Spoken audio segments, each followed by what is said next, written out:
The Omega she rejected was carrying her heir, and the Queen realized, too late. Queen Caelira Voss rejected me beneath a ceiling made of moonstone.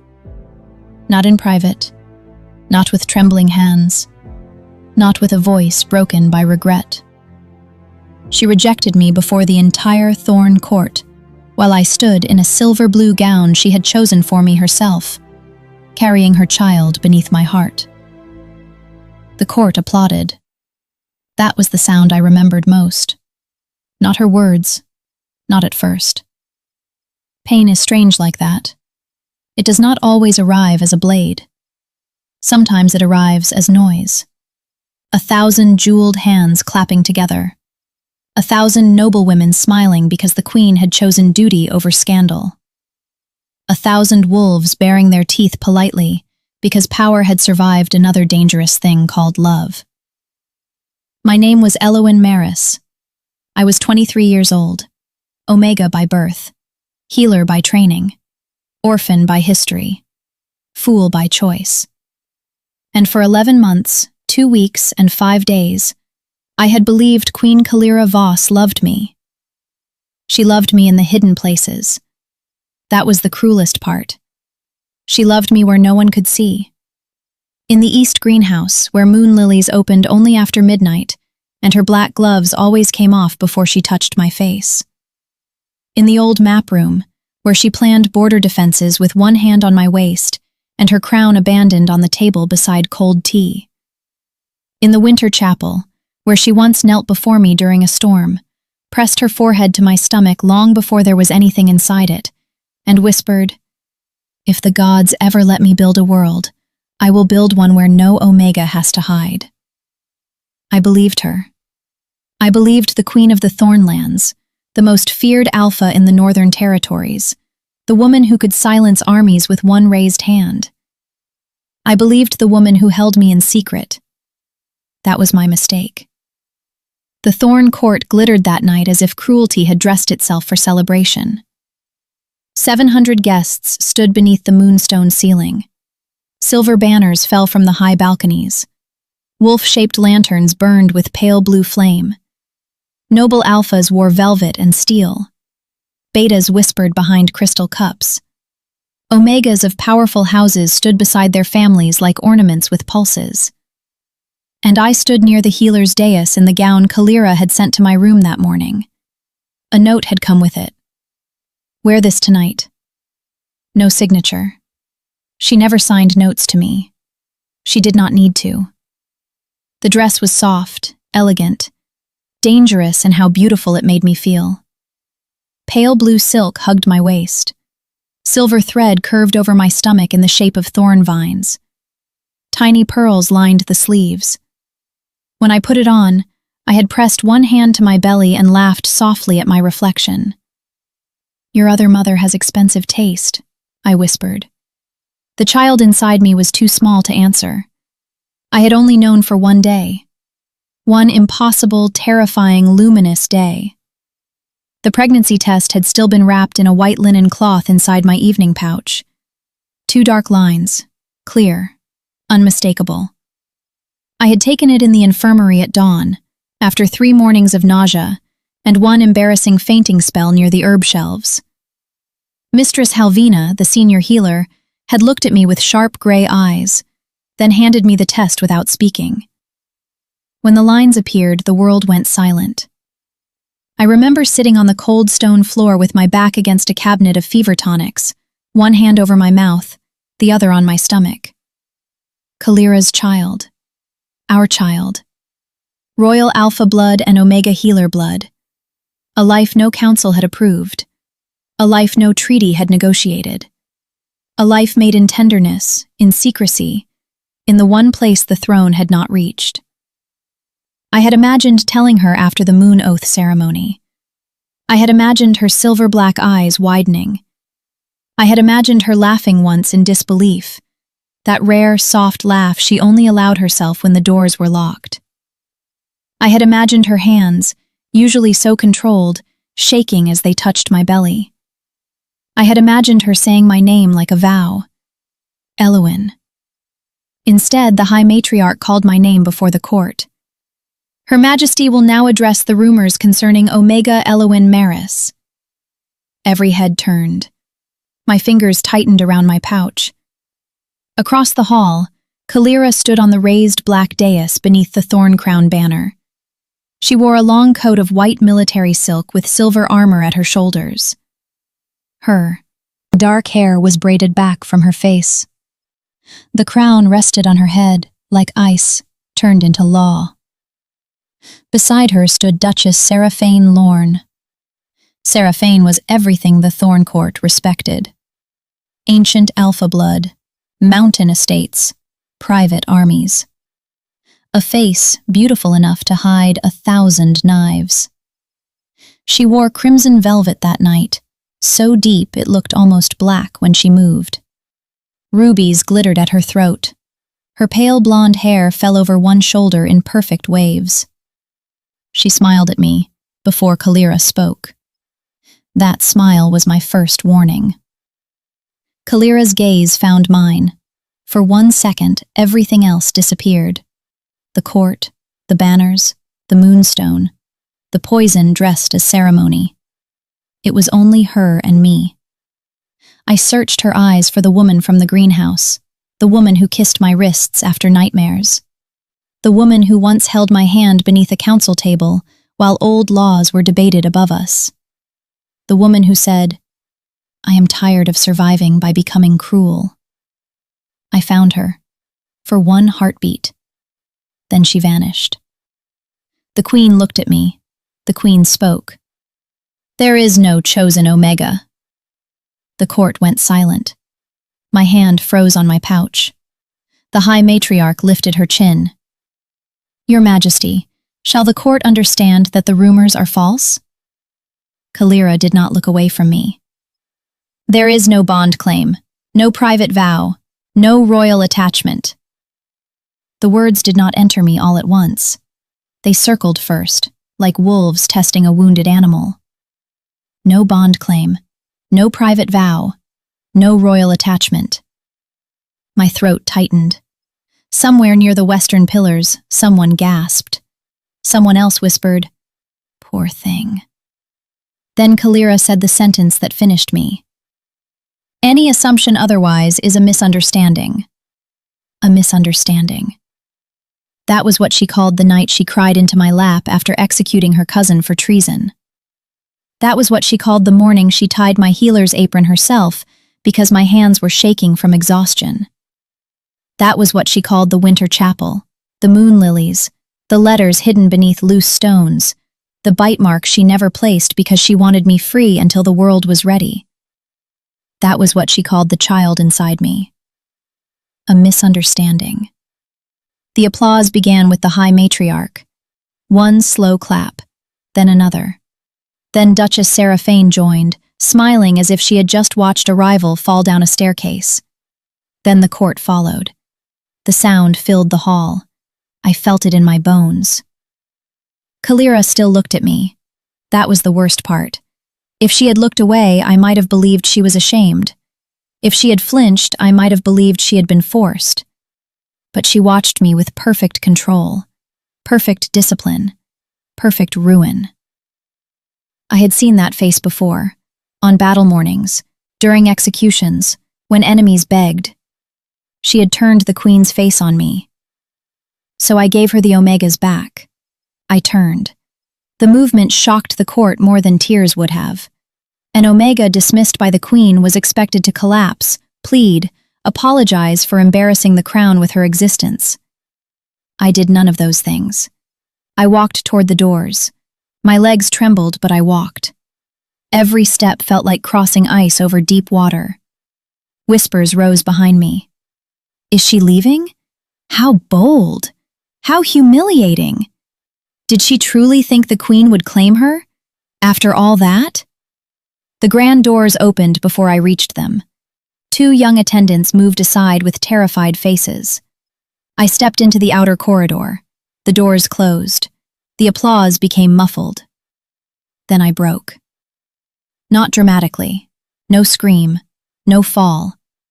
My body simply folded around the pain. I caught myself against the wall, one hand braced on cold black marble, the other pressed protectively over my belly. "Not now," I whispered. I did not know whether I was speaking to myself, my wolf, or the tiny life inside me. My evening pouch slipped from my fingers. The white-wrapped pregnancy test slid across the floor. I stared at it. Such a small thing. 2 lines inside cloth. A kingdom's future hidden in my trembling hand. Before I could reach for it, crimson velvet entered my vision. Duchess Seraphaine Lorne picked it up. My blood turned cold. "Well," she murmured, turning the wrapped test between 2 fingers. "What an interesting little secret." "Give it back." My voice did not sound like mine. Flat, quiet. Too close to becoming something sharp. Seraphaine tilted her head. "Now, why would a rejected Omega be carrying something so precious?" I stepped toward her. She lifted the cloth just out of reach. "Careful, Elowen. Desperation makes Omegas terribly honest." I said give it back. Her nostrils flared. For one terrible second, I saw her scent the air. Fear, grief, and beneath it, something changed in me that I could not hide forever. Pregnant Omega scent. Still faint, still easily masked by perfume and panic. But Seraphaine was not careless. Women like her survived by noticing what others tried to bury. Her smile faded. "Oh," she whispered. I lunged for the test. She caught my wrist and twisted. Pain flashed up my arm. I bit down on a cry. "The child, do not fall, do not fall, do not fall." Seraphaine leaned closer. "Does she know?" I said nothing. Her eyes brightened. "She does not." A sound escaped me. Not a sob, not a growl, something between. "Release her," a voice said from the end of the corridor. Seraphaine froze. So did I. Captain Isolde Vere stood beneath a silver lantern, with one hand resting on the hilt of her curved blade. Isolde was commander of the Queen's outer guard, a tall beta woman with broad shoulders, short dark hair, and a scar that cut through one eyebrow. Court ladies called her unfeminine when she could not hear. Soldiers called her alive when they wanted to stay that way. She looked at Seraphaine's hand on my wrist, then at my face, then at the wrapped test. Her expression did not change, but the corridor seemed to become more dangerous. Seraphaine smiled. "Captain Vere, this does not concern you." Isolde walked toward us. Her boots struck the marble with calm violence. When an alpha twists an Omega's wrist in a palace corridor, it concerns whoever has a blade and a conscience. Seraphaine's mouth tightened. "Mind your rank." "I am. My rank requires me to prevent accidents, such as your fingers becoming detached." For a moment, no one moved. Then Seraphaine released me. I pulled my wrist to my chest. Isolde held out her hand. What she dropped. Seraphaine looked at the white cloth. The air stretched thin. If she opened it, everything would end here. Caelira would be summoned. The council would know. My child would become evidence before she became a heartbeat anyone loved. Then Isolde said softly, "Duchess, I have been waiting 5 years for you to give me a legal reason." Seraphaine's eyes flashed, but she placed the wrapped test in my hand. I closed my fingers around it like it was alive. Seraphaine leaned toward me. "Secrets ripen fastest under moonlight, little healer." Then she turned and walked back into the court. The doors opened. Applause spilled out again. Then she was gone. I stood, shaking. Isolde did not touch me. I appreciated that more than I could say. "Can you walk?" she asked. "I am walking." "You are standing badly." "I am fine." Every Omega who says that is usually 3 breaths from collapsing. I almost laughed. It came out as nothing. Isolde's gaze softened in a way that did not make her look gentle, only less like a weapon. Does the Queen know? The Queen. Not Caelira. Not your Caelira. The Queen. I looked down at the wrapped test. No. Isolde went very still. That silence told me she understood too much. Finally, she removed the dark cloak from her shoulders and draped it around mine. The Eastern Servant Gate changes guards at midnight. Go before then. I stared at her. You are helping me betray your queen. No, she said. I am helping an Omega leave a palace where every powerful woman failed her. My throat closed. Why? Isolde looked toward the court doors. Old pain moved behind her eyes. Because I once stood outside a locked room and did nothing, while another Omega was taken inside. She did not explain. I did not ask. Some grief carries its own locked doors. She pressed a small purse into my palm. Coins. Enough for a horse if you bargain badly. Enough for boots if you bargain well. I do not know where to go. Good. Neither will they. The baby seemed to weigh more inside me. Or maybe the future did. What if she comes after me? Isolde's jaw tightened. The Queen or the woman who hurt you? Had no answer. That was answer enough. Isolde lowered her voice. Leave before she decides which one she is. I left Thorn Palace in a ruined silver-blue gown, a guard captain's cloak, a pregnancy test, and 3 silver coins warm from another woman's hand. Behind me, the court music continued. I wondered if Caelira noticed the moment I disappeared. I wondered if she kept speaking. I wondered if Seraphaine touched her sleeve. I wondered if the Queen felt anything at all. Then I hated myself for wondering. Snow fell hard beyond the servant gate. The palace glowed above the black cliffs like a crown carved from bone. I did not look back after the forest swallowed the lights. Not once. By dawn, my silk shoes were ruined.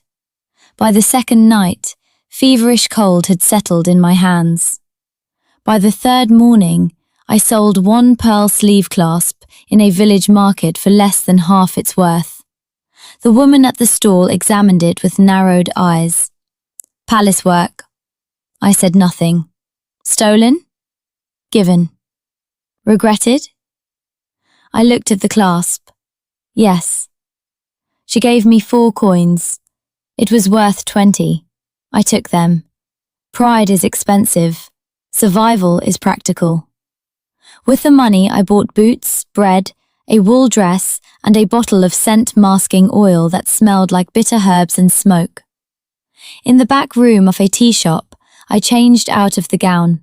For a long time, I held it in my lap. Pale blue silk, silver thread, mud at the hem. The dress I had worn when I thought I might become chosen. The dress I wore when I learned I had only been hidden. I folded it carefully. Then I placed it in the stove. I watched it burn, not because Caelira deserved ceremony, because I did. 3 weeks later, I reached Briarwick. It was a border town built along a green river, too small for royal gossip and too tired for noble drama. Its streets were narrow, its roofs sagged. Its people worked with the practical suspicion of anyone used to being ignored by capitals until taxes were due. No one asked why a pregnant-looking Omega with healer hands arrived alone in winter. No one asked why I flinched at silver banners. No one asked whose cloak I wore. They only asked whether I could work. I could. The Briarwick Clinic belonged to Mistress Odelia Wren, an elderly beta healer with a cane, a temper, and a talent for seeing lies through walls. She watched me stitch a woodcutter's torn shoulder and said, "You were trained in a royal infirmary." I was trained where there were wounds. That is not the same thing. It is the answer I have. She studied me for a long moment, then her gaze dropped to my stomach. I was not showing clearly yet, but old healers know what the body whispers before the mirror does. Running from danger or heartbreak? Yes. Her mouth twitched. Good. I charge danger double. Heartbreak can sweep floors. So I stayed. I slept in the narrow attic room above the clinic. The ceiling leaked when it rained. The bed creaked. The basin had a crack down one side. The window looked out over the river and a crooked line of laundry ropes. It was the safest place I had ever slept. Safety did not feel peaceful at first. It felt suspicious. I woke every hour for the first week. Certain palace guards would break down the door. No one came.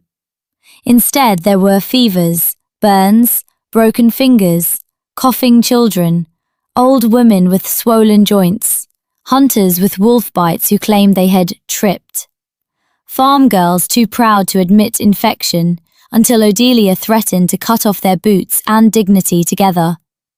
Work saved me before hope did. Every morning I woke nauseous.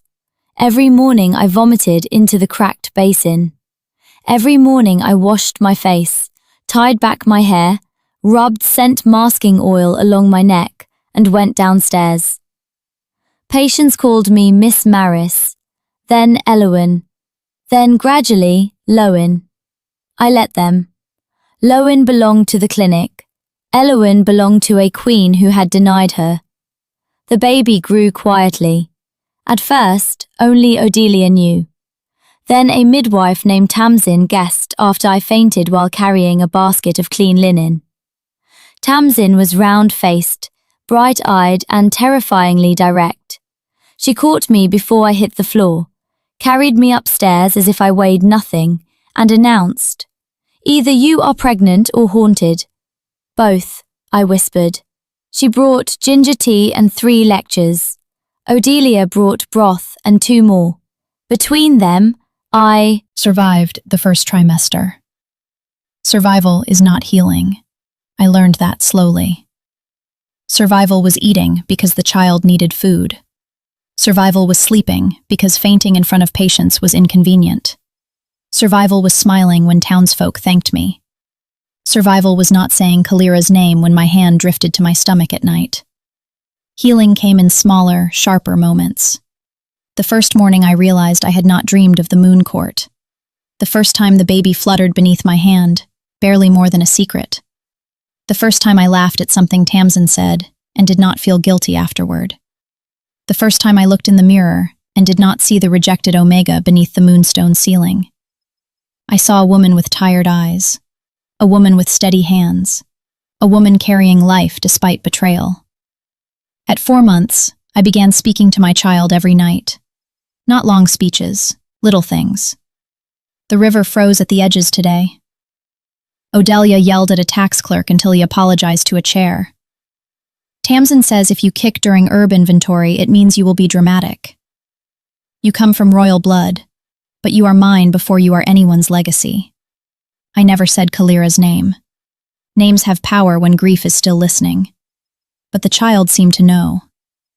Whenever I thought of Caelira too clearly, warmth shifted inside me, as if the baby recognized a scent she had never breathed. At 5 months, I could no longer hide the curve of my belly beneath loose dresses. Briarwick noticed. Briarwick, to its credit, did not ask stupid questions twice. The first person who asked whether the father would come claim the child received a glare from Odelia so sharp he returned the next day with bread and an apology. Tamsin corrected everyone who said father. "Other mother," she snapped while sorting linens. "Some of you have lived through 3 wars and still cannot imagine women making complicated decisions." I nearly dropped a jar. Odelia looked at me over her spectacles. "You thought we had not guessed?" "I hoped you had manners." "We do. We simply use them selectively." That night I cried again. Not from grief, from being known and not thrown away. There is a kind of kindness that feels almost violent when you have lived too long without it. By 6 months, my scent changed.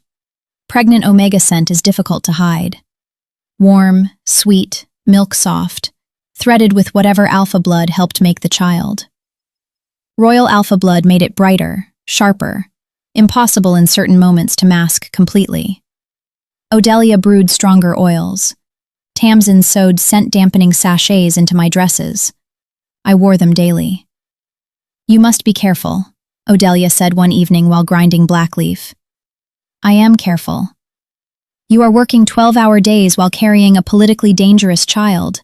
That is not careful. That is stubborn with a pulse. I need work. You need rest. I need both.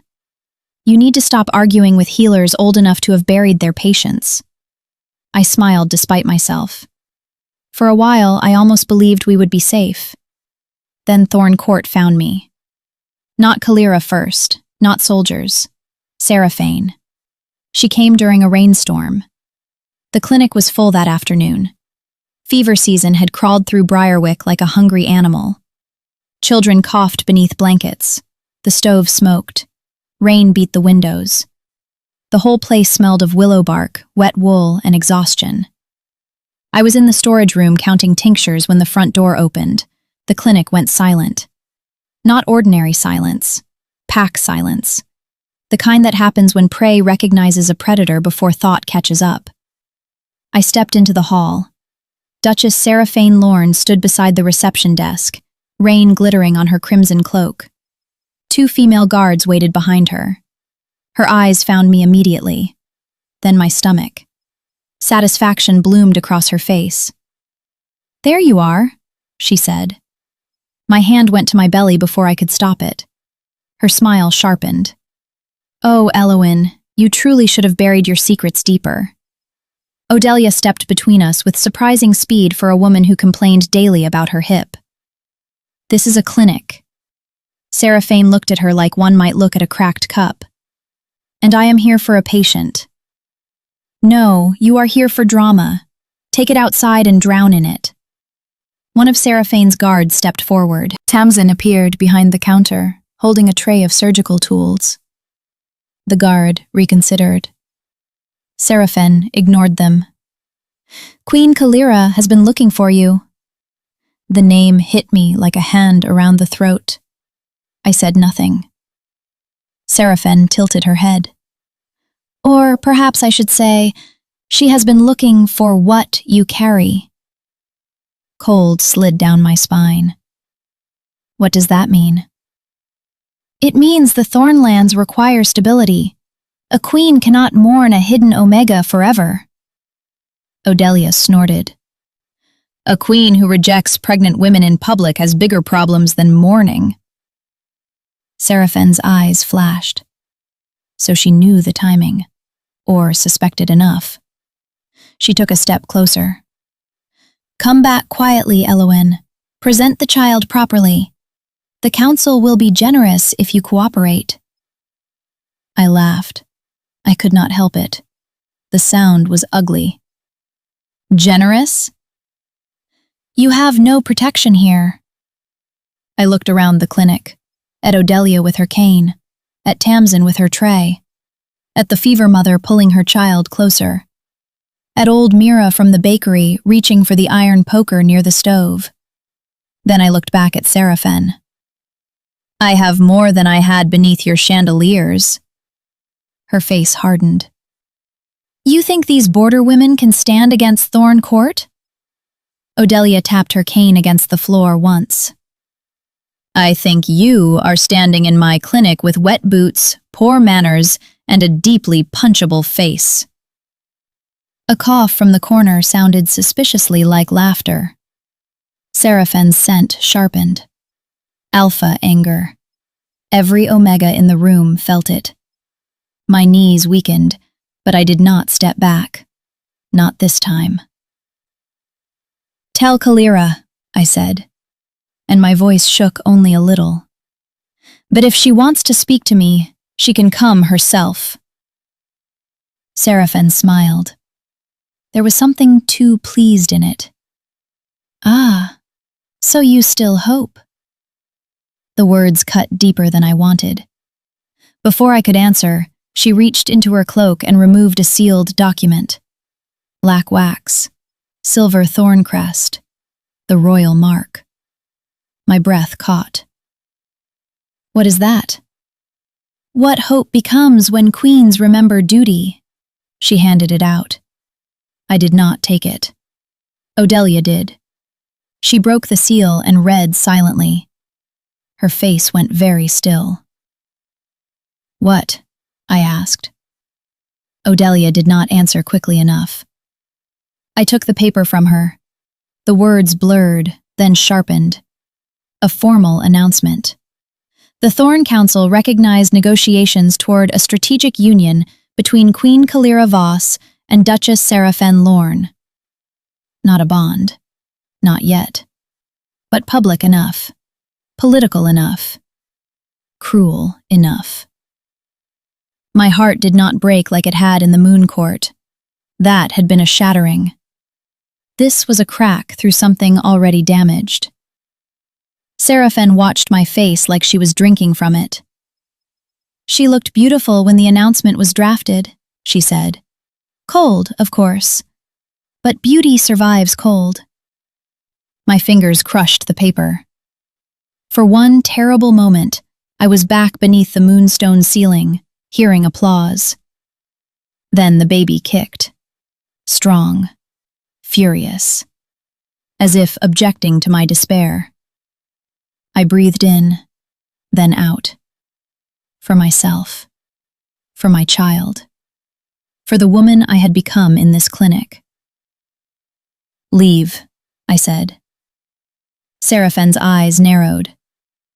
You will regret defiance. No, I regret trust. Defiance is new. I think I like it. Tamsin made a proud little sound. Odelia pointed her cane toward the door. Out. Seraphaine looked at my stomach one last time. The Thornlands will not let its heir be born in a border clinic. My hand spread protectively over the curve of my belly. My child is not the Thornlands' property. For 1 second, the air between us felt sharp enough to draw blood. Then thunder cracked outside. Seraphaine turned and left. Her guards followed. The door slammed. Only then did my legs give out. Tamsin caught me. Odelia cursed at everyone to stop staring and returned to being sick professionally. I did not cry until I was upstairs. When I did, it was quiet. Not because I was less hurt. Because the baby kept kicking, as if reminding me that we were not finished. That night I dreamed of Caelira. Not the court, not the rejection. An older memory. The greenhouse during rain. Her head in my lap. Her crown on the floor. If I ever become what they want, she whispered in the dream, run from me. I asked, will you chase me? Her silver eyes opened. I will tear the world apart trying. I woke, before dawn, with tears on my face and rage in my chest. Because she had not. Weeks passed. My belly grew heavy. Winter loosened into early spring. The river thawed and ran green beneath the bridge. Children left bundles of wildflowers on the clinic steps because Tamsin told them pregnant healers required tribute. Odelia pretended to hate the flowers, then arranged them in jars every morning. For a while, I almost believed Seraphaine had only come to frighten me. Then Caelira arrived, alone, during a storm. All terrible and sacred things in my life seemed to prefer rain. I was in the clinic office after closing, organizing birth records and trying to ignore the ache in my lower back. A lamp burned low on the desk. Rain tapped against the window. The baby rolled restlessly beneath my ribs. You hate paperwork too, I murmured. Excellent taste. Then the front door opened downstairs. I froze. The clinic was closed. Odelia slept in the back room. Tamsin had gone home. Footsteps crossed the floor below. Slow, heavy with exhaustion. Not Seraphane's elegant glide, not a guard's march. My wolf woke violently.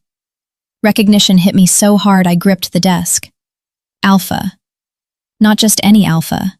Her. No, I whispered. The footsteps climbed the stairs. I should have locked the office door. I should have hidden. Instead, I picked up the letter opener beside the ink pot and stood with one hand on my stomach, ready to defend myself with a dull blade and 6 months of fury. The door opened. Queen Caelira Voss stepped inside. For a second, neither of us moved. The storm filled the silence.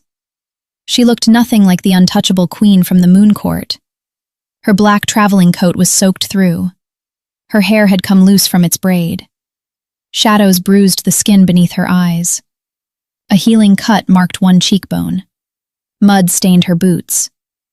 But her eyes were the same, silver dark, devastating, locked on me like the world had narrowed to one impossible truth. Then her gaze dropped to my stomach.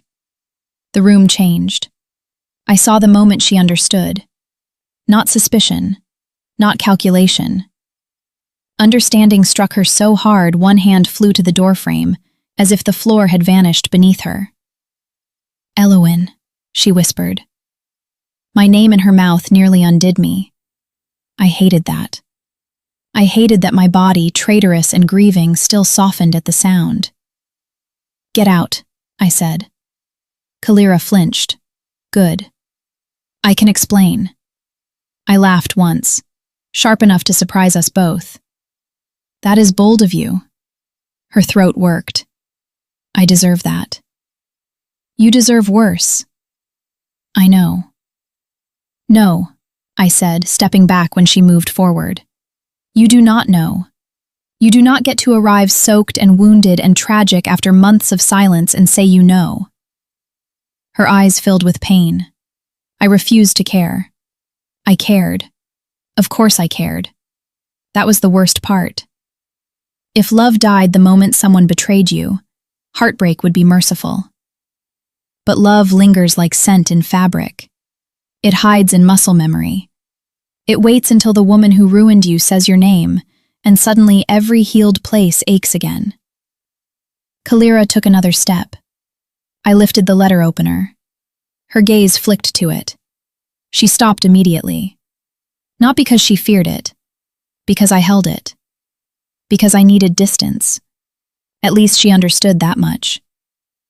How did you find me? I asked. Isolde. My heart twisted. She told you? No.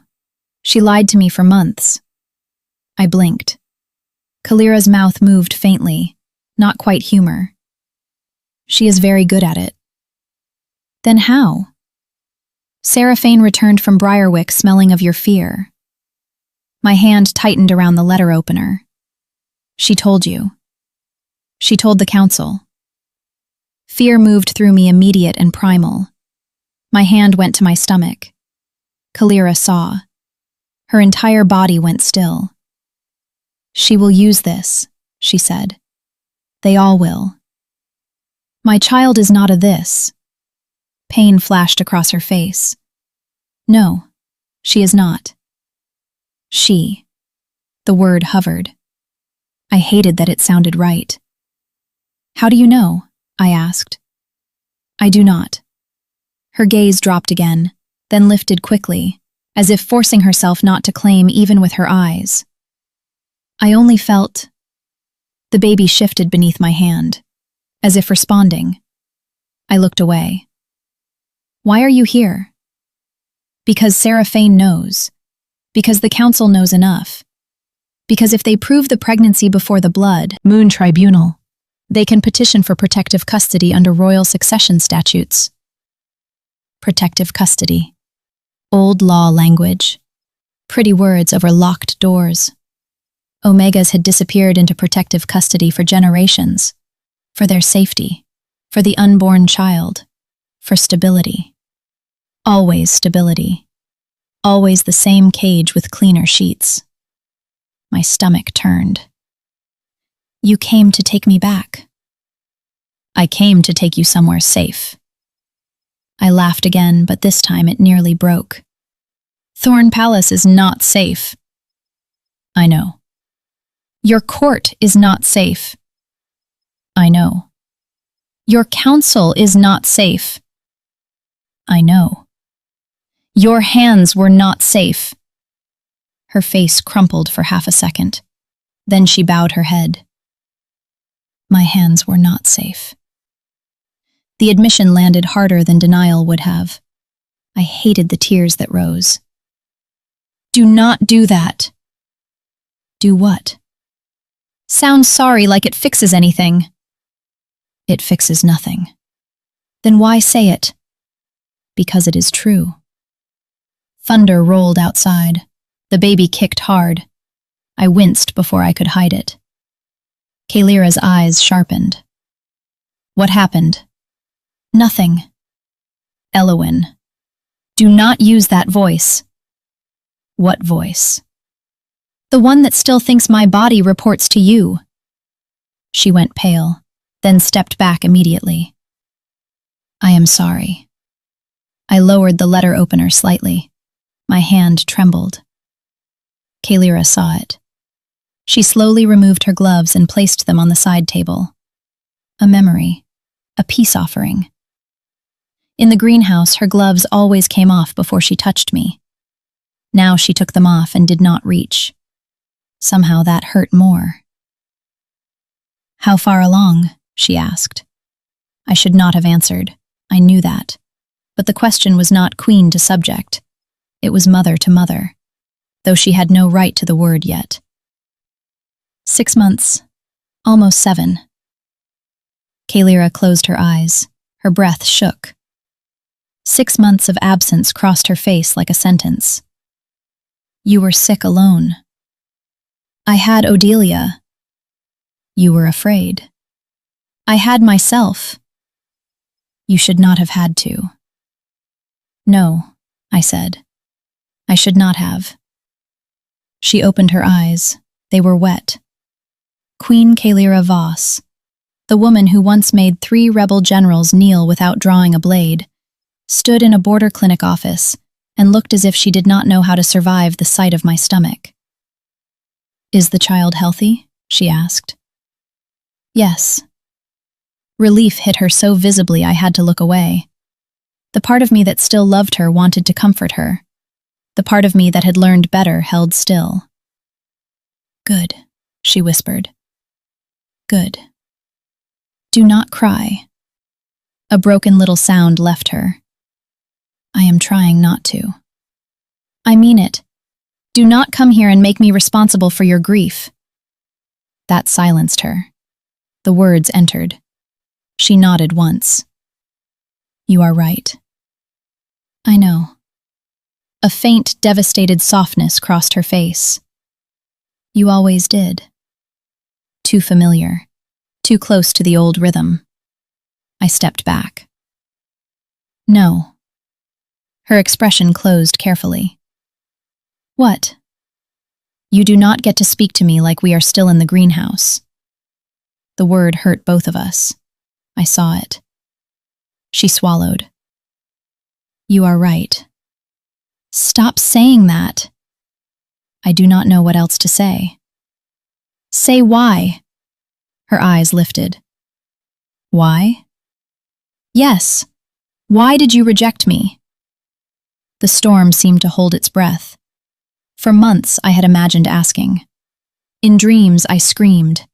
In waking life I rehearsed calm speeches while folding clinic linen. Sometimes I pictured Caelira confessing she had been threatened. Sometimes I pictured her admitting she never loved me. Sometimes I pictured Seraphaine blackmailing her. Sometimes, in my cruelest moments, I pictured Caelira simply choosing convenience. Now she stood before me, and I needed the answer more than I wanted to. Caelira's face went still. Not cold, controlled. There was a difference. The morning before the Moon Court, the council showed me my mother's final letters. I waited. Queen Elowen Voss had died when Caelira was 12. Thorn Court spoke of her like a saint. Caelira almost never spoke of her at all. What letters? Proof that my mother had discovered the council's Omega confinement records. Proof that noble houses, including Seraphane's, used forced heat contracts, false medical declarations, and succession seizures to control heirs. My stomach turned. Your mother knew? She planned to expose them. But she died. Caelira's mouth tightened. She was killed. The room felt colder. The council told me the letters would vanish forever unless I denied you publicly and agreed to negotiations with Seraphane's house. So you chose the letters. I chose what I thought would let me destroy them later. I stared at her. That is your explanation? Her face tightened. Yes. You humiliated me to play a longer game. I thought if I warned you, your reaction would reveal too much. I thought if I looked weak, they would move faster. I thought I could come to you after. But you didn't. No. Why? Her silver eyes broke. Because when I came to your room after the ceremony, you were gone. My breath caught. I searched the infirmary, the greenhouse, the chapel, the old map room.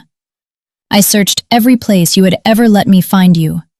Isolde told me she had not seen you. Mistress Halvina claimed you had requested leave earlier, which was a lie she delivered while looking at me like she wanted to poison my tea. Despite everything, a tiny sound escaped me. Not laughter, close enough to hurt. Caelira's mouth trembled once. I thought you had run because of me, because you believed I deserved not to know where. You did. Yes. Then?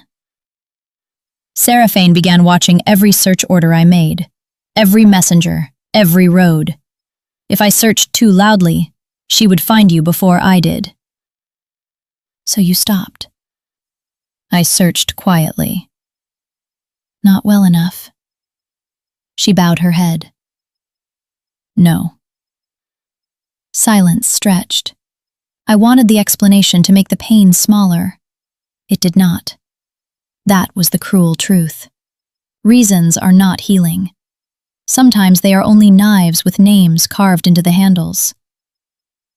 You could have trusted me, I said. I know. You could have looked at me in that hall and given me anything. A sign, a warning, one word that belonged to us. I know. You let me think I meant nothing. Her voice broke. I know. The tears came then, mine, hot, furious, unwanted. I was pregnant, I said. I know now. No, you do not. I was pregnant then, while they clapped, while Seraphaine smiled, while you called us a misunderstanding. I was standing there with your child inside me, wondering if I had imagined every tender thing you ever said. Caelira covered her mouth with one hand. For a second, I thought she might fall. I did not move to help her. I could not. She lowered her hand. I should have burned the council that night. Yes. I should have chosen you. Yes. I was a coward. That word landed strangely.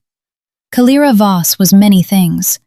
Cruel in control, brilliant in strategy, terrible in sacrifice. Coward was a word no one in Thorn Court would dare use. Hearing her use it on herself did not satisfy me. It only made the room heavier. I cannot forgive you because you finally named it, I said. I did not come to ask forgiveness. Then what do you want? Her gaze dropped to my stomach and lifted again quickly. I want you alive. I want the child free. I want Seraphaine and the council unable to touch either of you. I want to give you the evidence my mother died protecting. I want you to decide what happens next." I stared at her. "What evidence?" Caelira reached inside her coat and removed a black leather case. She placed it on the desk between us. Not in my hands, between us. "What is that?" "Copies, letters, birth contracts, confinement orders, council seals, names, dates, payments. Every hidden law they used against Omegas for 3 generations. My mouth went dry. "Why bring them to me?" "Because the council believes I will use them only to negotiate for power." "And will you?" "No." "Should I believe that?" She looked at me. For the first time since entering, something alpha sharp returned to her eyes. Not dominance. Resolve. "Because I am releasing them at the Blood Moon Tribunal in 9 days.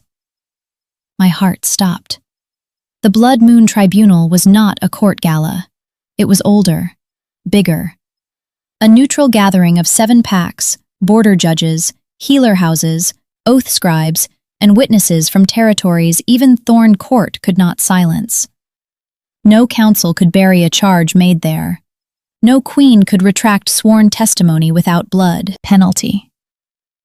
If Caelira exposed the Thorn Council publicly, the kingdom would erupt.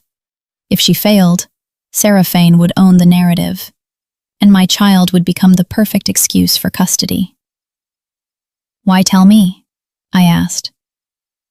"Because Seraphaine will come for you before then." Fear tightened around my ribs. "No." "Yes. She cannot just take me." "Elowen." I hated how much I hated the softness in her voice. "She can petition," Caelira said. "She can lie. She can claim you are unstable, influenced, medically vulnerable, a risk to the royal heir. She can dress chains in silk and call them protection." My hand spread over my belly. "My child is not an heir." Caelira's face changed, a flinch, a wound, then acceptance. "No, not unless you decide otherwise." The baby shifted again, slow, heavy, a reminder that choices were no longer mine alone. I looked at the black case, then at Caelira. "You brought me a war." "I brought you the truth. The war was already coming." For a long moment, only rain spoke. Then the baby kicked, strong enough to move the fabric of my dress. Caelira saw. Her breath caught. I do not know why I said what I said next. Maybe because I was tired. Maybe because the child deserved to be more than evidence between us. Maybe because punishing Caelira was not the same thing as protecting myself. "Do you want to feel?" The words shocked us both. Caelira went utterly still. I almost took them back. Pride opened its mouth. But something older than pride held the words in place. Her voice was barely audible. "Only if you want me to." "I do not know what I want." "Then I will not." That answer broke something small and dangerous in me. Once, Caelira would have reached with the confidence of being wanted. Not cruelly, not forcefully, but because my body had always welcomed her. Now she stood 3 steps away, hands empty, letting my uncertainty be law. Growth should not hurt. It does. I took one careful breath. "Come here." Caelira moved slowly, like approaching a wounded animal. Maybe she was. Maybe I was. Maybe both. She stopped close enough that I could smell rain in her coat and the familiar winter thorn bite of her alpha scent beneath it. My body reacted immediately. The baby did too. A strong kick pressed beneath my left hand. I took Caelira's bare hand. Her fingers were cold. Memory flashed so vividly I nearly pulled away. Her hands around mine in the greenhouse. Her palm against my fevered cheek. Her thumb at my wrist. Her touch had once meant safety so completely that my body still reached for it before my mind could object. I placed her hand on the side of my stomach. The baby kicked. Caelira stopped breathing. All the queen vanished. All the strategy. All the ruin. She looked young, terrified, amazed, destroyed. A second kick followed, stronger. Caelira made a sound I had never heard from her. Not a sob, not quite. A broken inhale from a woman meeting the consequence of love and betrayal in the same heartbeat. "She is strong," Caelira whispered. "She?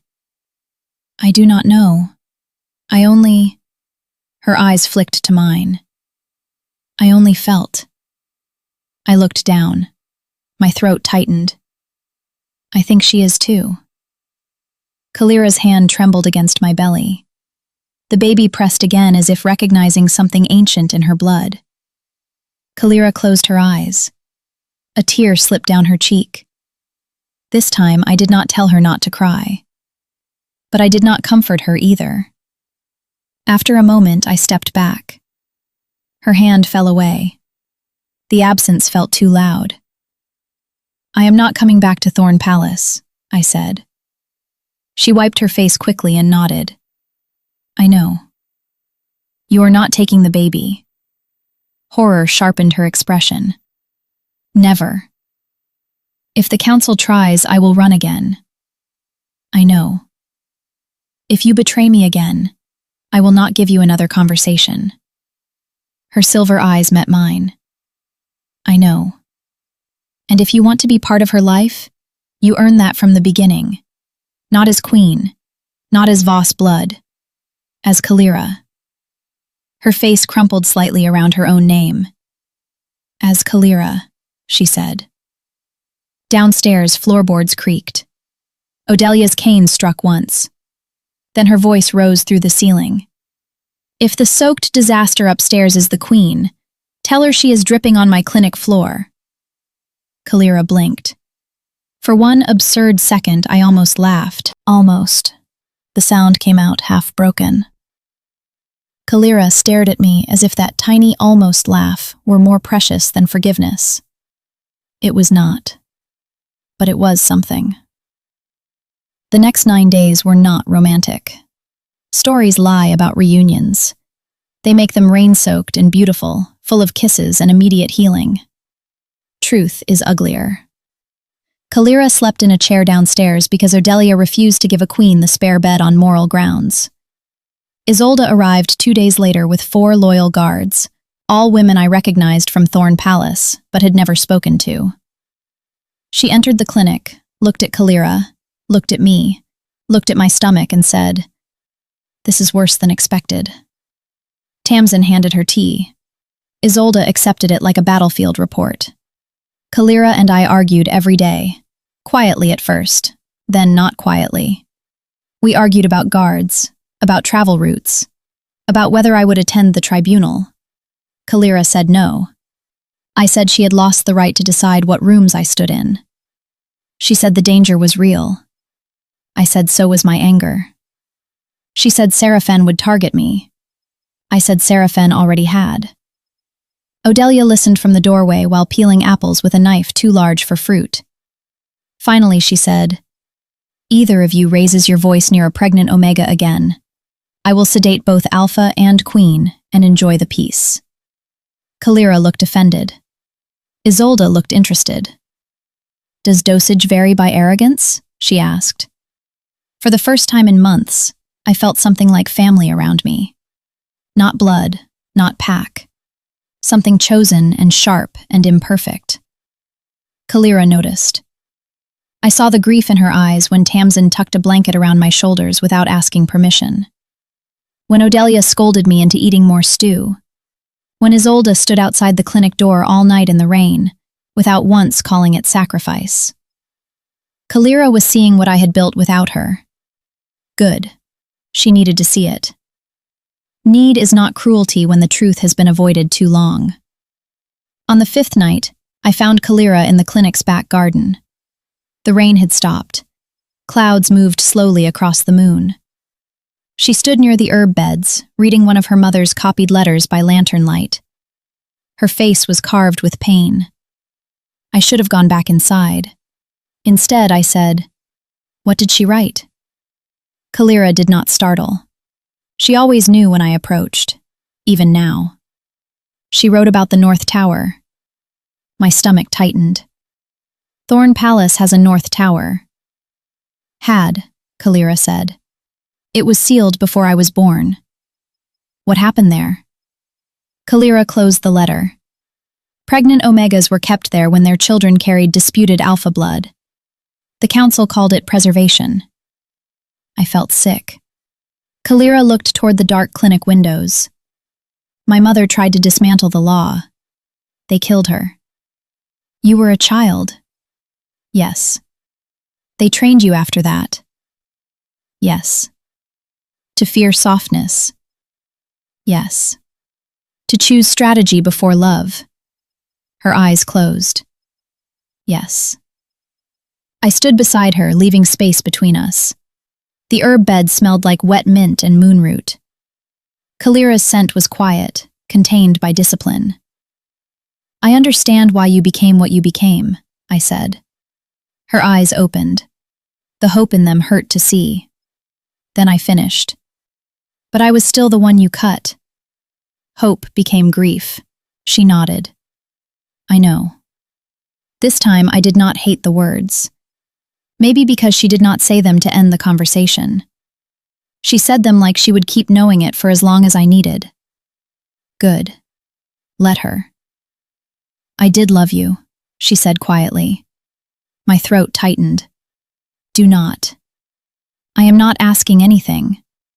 Then why say it? Because I lied in front of everyone. You deserve to hear one truth with no audience. The garden went very still. I wanted to tell her love was not enough. I wanted to tell her I had loved her too, and that was the problem. I wanted to tell her the baby kicked hardest when she was near, and I hated that because it felt like my own body voting against my pride. Instead, I looked at the moonroot leaves. I loved you so much I thought rejection would kill me, I said. Caelira's breath stopped. It didn't. No. I am glad. You do not get credit for that. No, she whispered. But I am glad. We stood under the cold moon, not touching. For once, that was enough. The Blood Moon Tribunal was held at Verath Spire, a neutral fortress carved into a cliff above a black lake. 7 packs sent banners. Healer houses sent witnesses. Border courts sent oath scribes. The tribunal circle had been built before Thorn Court existed, before the Voss crown, before councils learned to wrap chains in ceremony.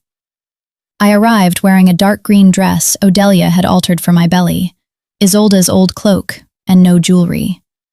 Caelira offered the royal carriage. I refused. We traveled in Odelia's battered clinic wagon instead. Caelira rode beside it on a black mare, looking like a dethroned queen forced to follow common sense down a muddy road. Tamsin said the image nourished her spirit. Caelira did not respond. Progress. At the spire gates, every eye turned to us. Of course they did. A visibly pregnant Omega arriving beside Queen Caelira Voss, 9 days after rumors of a royal heir began spreading across the territories, was not subtle. Whispers moved like wind. Is that her? The rejected Omega? She carries the heir. Why is the queen not claiming her? Why is she walking with border healers? I kept my chin raised. My legs trembled under the dress. No one needed to know. Caelira walked 2 steps behind me, not beside, not ahead, behind. A deliberate choice. I heard the whispers change when they noticed. Good. Let them learn confusion. Inside, the tribunal hall was circular, built of dark stone and silver-veined pillars. At the center stood the oath floor, a ring of pale marble where testimony became binding under old moon law. High Matriarch Vela was already there, So was Seraphaine. Seraphaine wore white today.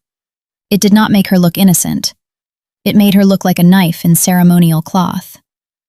Her eyes found my belly immediately, then Caelira, then the distance between us. Her smile turned thoughtful. Vela's face gave away nothing. She was old, elegant, and terrifying, with white hair braided down her back and eyes like polished bone. Once, I had feared her. Now I only hated what she represented. That was easier. The high witness, a stern woman named Marrow Thane, struck the floor with a silver staff. The tribunal began. There were formalities, titles, oaths, pact disputes, a border tax complaint, an argument between two coastal alphas over fishing rights that made Tamsin mutter, "Imagine having time for fish drama." Then Thorn Court was called. Caelira stepped into the oath circle. The hall changed. Even here, even with enemies waiting, even with scandals circling her like ravens, she was still the queen. Power moved with her. Not loud, not wild. Deep, ancient, dangerous.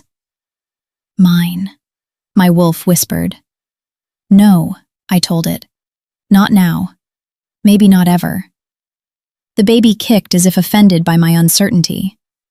Caelira placed the black leather case on the witness stone. Her voice carried clearly.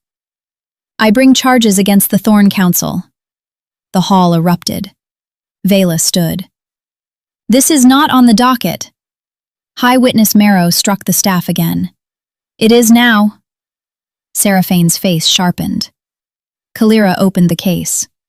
Charges include illegal Omega confinement, forged heat contracts, manipulation of succession rights, suppression of medical records, and conspiracy in the death of Queen Caelira Voss. This time the hall did more than whisper. It roared. Vela went pale for half a second. Seraphaine did not. She watched Caelira with a strange calm. Too calm. My stomach tightened. Isolde, standing behind me, leaned closer. She has a counterstrike. How do you know? She looks pleased. Caelira began presenting evidence. Letters, seals, names, dates, records from the North Tower. Testimony from 2 retired healers who had arrived under guard from Isolde's loyalists.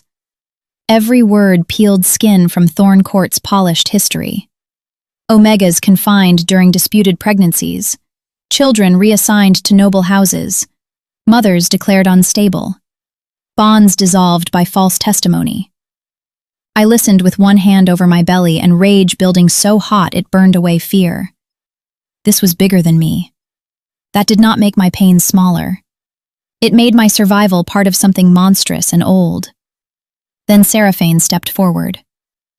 High Witness, she said, before Queen Caelira continues this theatrical self-destruction, I request the pregnant Omega be placed under neutral protection.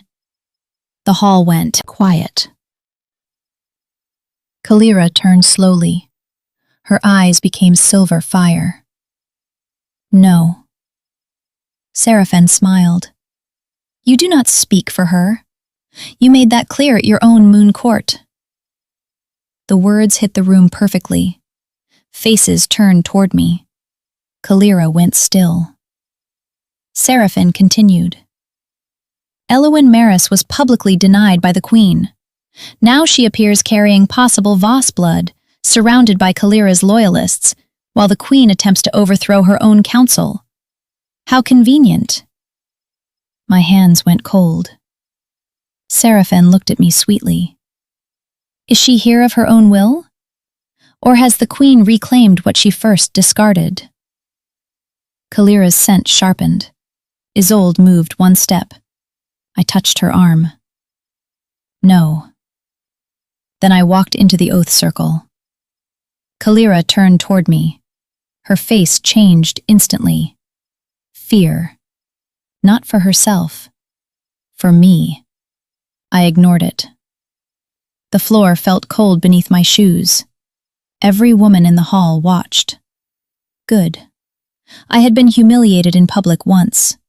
truth could have the same stage. High Witness Marrow looked at me. State your name. Elowen Maris. Blood status? Omega. Pat claim? I paused. Every Thorn gaze sharpened. My answer mattered. Once I would have said Thornlands automatically, because birth does that, because fear does that. Belonging is sometimes just the cage you know best. Now I placed one hand on my stomach and lifted my chin. Unclaimed. A ripple moved through the hall. Caelira closed her eyes briefly. I did not know whether the word hurt. It should. Marrow nodded. Do you enter the oath circle freely? Yes. Speak. I looked at Seraphaine first, then Vela, then Caelira, finally the hall. I was Queen Caelira Voss's secret Omega for almost a year. The words rang across stone. No hiding now, no misunderstanding. Caelira's jaw tightened, not in denial, in pain. We were not formally bonded, but we were not nothing. I loved her. She loved me. And at the Moon Court, she denied me before the kingdom. The hall held its breath. I forced myself not to look at Caelira. I was pregnant that night. Gasps broke out. Seraphaine smiled. Caelira looked like the words cut her all over again. Good. Truth should hurt where lies lived. I did not know about the council evidence. I did not know about Queen Aveline's letters. I did not know about threats against me. I only knew the woman I trusted looked at me and called us a misunderstanding. My voice shook. I let it. The next morning I left. Not because I was stolen. Not because I was manipulated.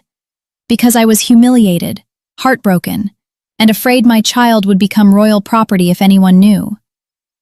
High Witness Marrow watched me carefully. I looked at her. I came here freely. I stand here freely. And I reject any petition that places me under Thorn custody, Voss custody, Lorne custody, or any pretty cage disguised as protection. A murmur spread. Seraphaine's expression hardened.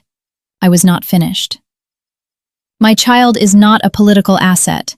My body is not a succession tool. My fear is not consent. And if any woman in this hall believes an Omega becomes public property because she carries alpha blood, then perhaps the council is not the only rot that needs naming. Silence. Deep. Stunned. Living.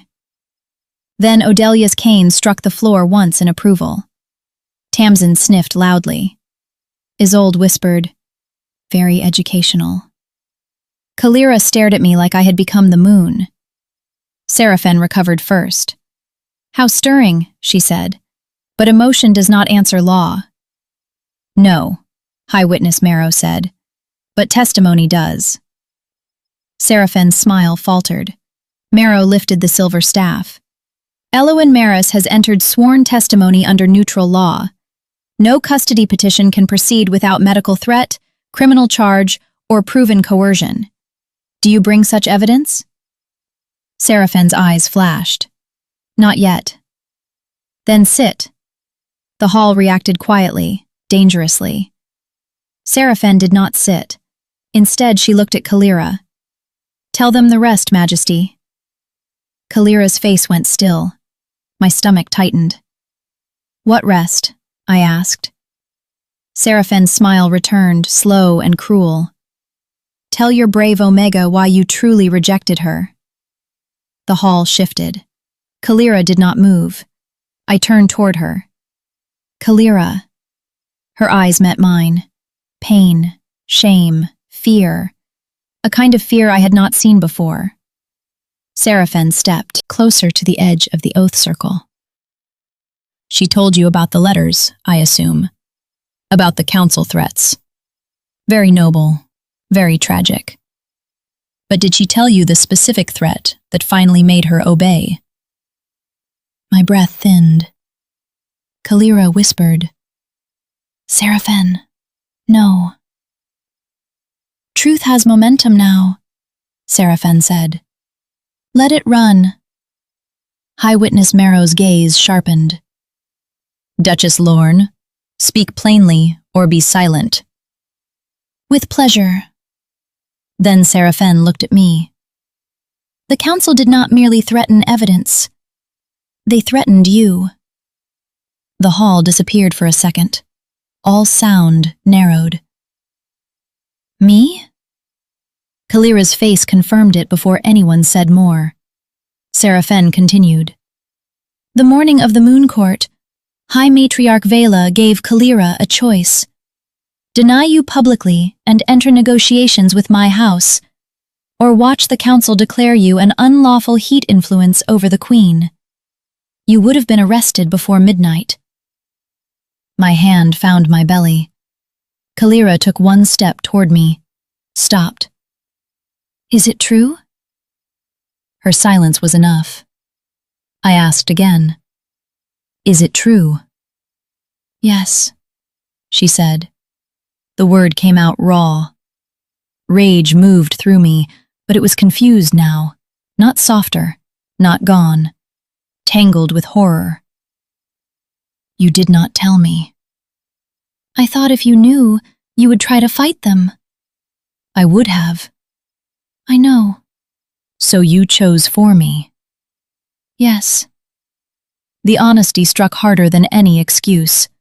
Caelira's voice shook. I chose wrong. Seraphaine laughed softly. How moving. The Queen admits control while pretending it was love. Caelira turned on her. The power in the hall changed instantly. Every wolf instinct in me lifted its head. Caelira's alpha presence unfurled. Not wild. Immense. Cold. Ancient. Seraphaine's smile thinned. Caelira said, You do not get to speak of love.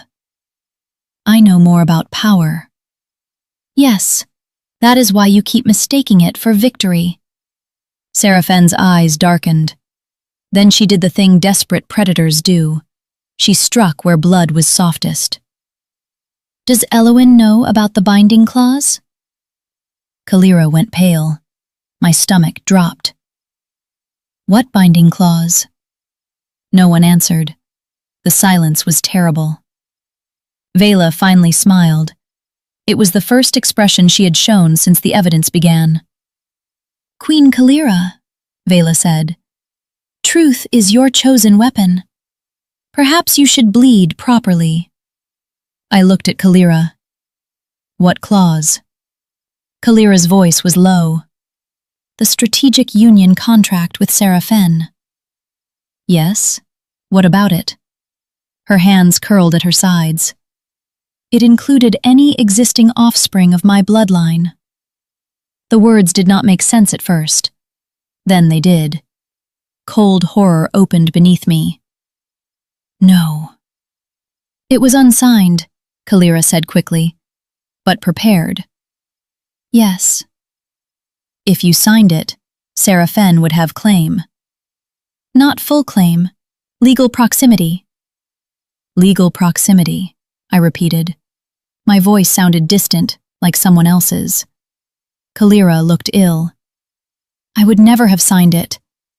But you let it exist. I was stalling. You let a contract exist where my child was a clause. The hall faded again. I could barely breathe. Caelira stepped closer. I stepped back. The pain on her face was immediate. Good. Let it be. Elowen. No. I was trying to keep them from moving faster. No. I swear to you, I never meant. You never mean the blade. You only keep handing it to other women and calling that strategy. The words echoed across the oath circle. Caelira stopped completely. I saw them land, saw them cut through every defense she had left. Seraphaine smiled with satisfaction. She thought she had won. Maybe she had. For a moment, I could not tell. Then the baby kicked hard. So hard I gasped and bent forward. Caelira moved instinctively. Isolde moved faster. She reached me first, one arm steady at my back. Breathe, Isolde murmured. I am breathing badly again. Odelia entered the circle without waiting for permission. High Witness Marrow opened her mouth. Odelia pointed her cane at her. Try stopping a healer from reaching a pregnant Omega and see how historic this tribunal becomes. Marrow wisely said nothing. Odelia checked my pulse. Tamsin appeared with water. The entire tribunal hall watched as my chosen women formed a wall around me. Not Caelira's court, not Voss blood. Mine. After a moment, the tightening eased. Odelia's expression remained grim. Stress is not decorative, she snapped at the room. Perhaps everyone could stop throwing legal daggers at the pregnant woman for 3 consecutive minutes. Marrow struck the staff. We will recess. No, I said. Odelia glared.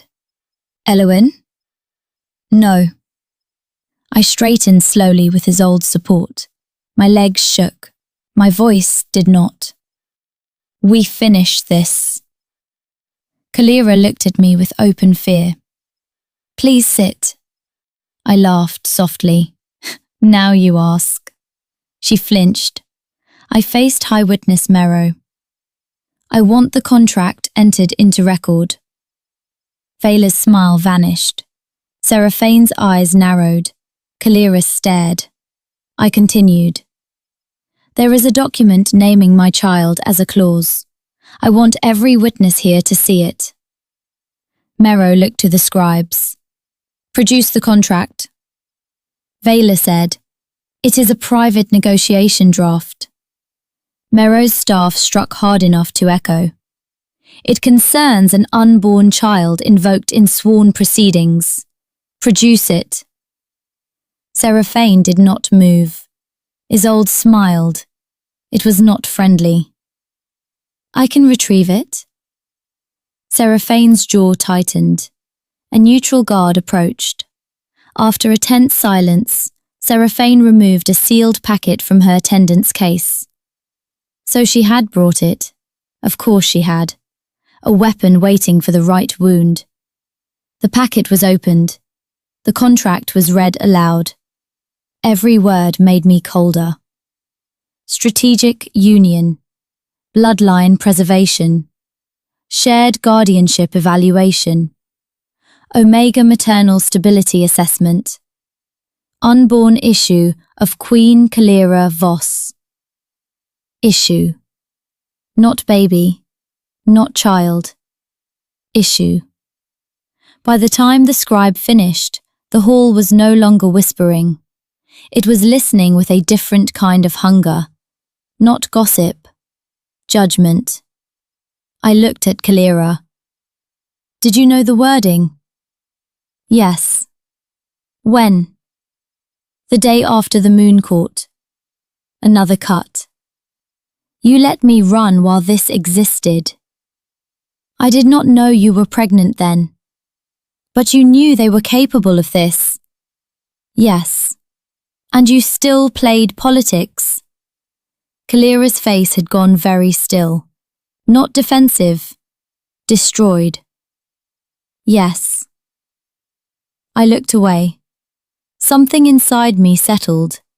Not forgiveness. Not hatred. Boundary.